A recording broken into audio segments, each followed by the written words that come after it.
That day, September 6, 2006, should have been unremarkable for Susan Kuhnhausen, but she not only remembered it for the rest of her life, but also made her a local celebrity.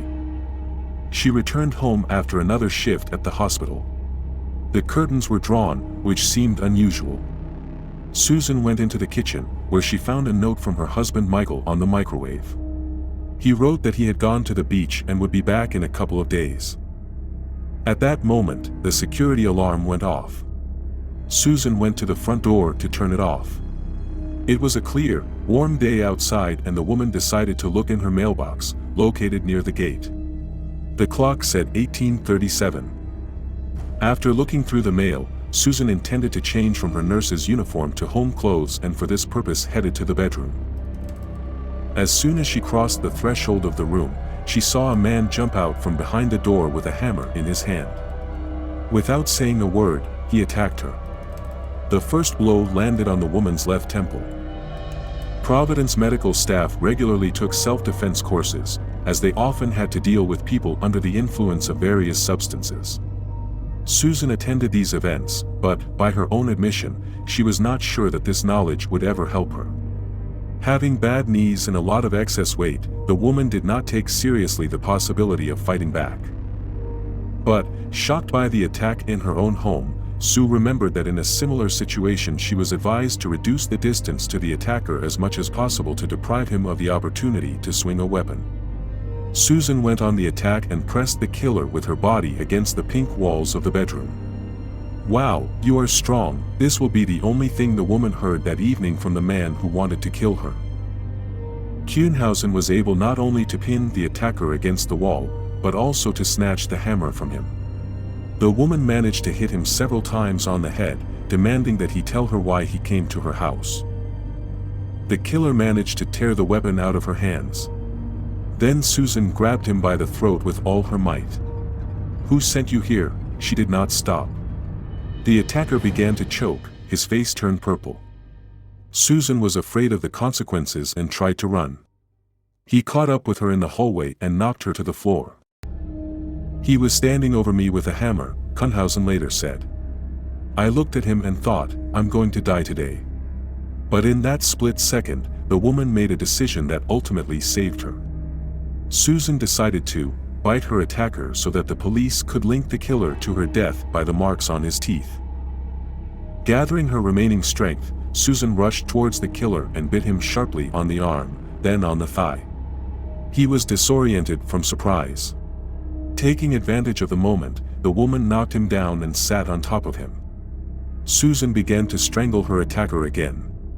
"Tell me who sent you here, and I'll call you a fucking ambulance," she screamed.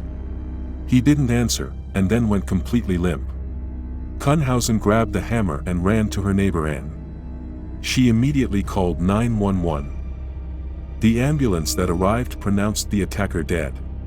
In the basement of the house, the police found his backpack, and in it a diary.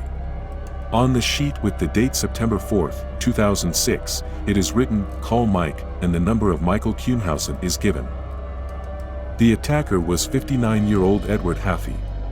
A former Vietnam veteran, the man chose for himself not the honorable retirement of a combat officer, but a crooked path. 15 years before the attack on Susan, Haffey organized the murder of his girlfriend, for which he spent 9 years in prison.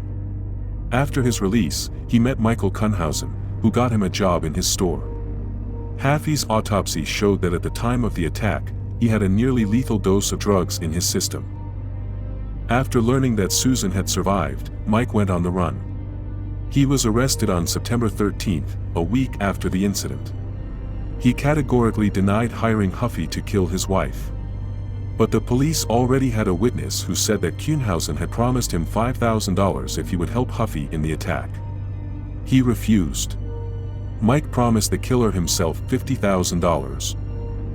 Detectives also found that the house had no signs of forced entry and that the alarm had been turned off for a period of time while Susan was at work. Police believe that Michael had let Haffey in and then driven to the beach to create an alibi. While investigating the twists and turns of the couple's relationship, the police learned that Susan had expressed a desire to divorce Mike after 17 years of marriage.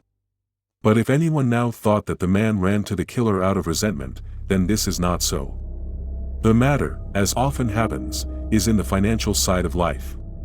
In the event of a divorce, the house, the very one where everything happened, would have to be divided and Mike would not have been able to live there. In addition, he learned that Susan had named her own brother as the beneficiary in her life insurance policy. So it turns out that Kuhnhausen hoped to save the house and take revenge on his smart wife with the help of Huffy. On August 30, 2007, Michael pleaded guilty to incitement to murder. He was sentenced to 10 years in prison. Later, for exemplary behavior, the term was reduced to 8 years. A year later, Susan, now Walters, filed a lawsuit against him for $1 million. In support of her claims, she said that she did not want Kuhnhausen to have any money and for him to try to organize a second attempt. Continuing to fear her ex-husband, Susan moved to a new house, installed a new panic button, and covered the approaches to the house with gravel so that she could hear those approaching the house. She also began training at a nearby shooting range. On September 14, 2014, Michael Kuhnhausen was supposed to be released from prison. But fate took pity on the heroic woman and gave her the opportunity to continue her life without fear and anxiety. Kuhnhausen died in prison from prostate cancer, 92 days before his release.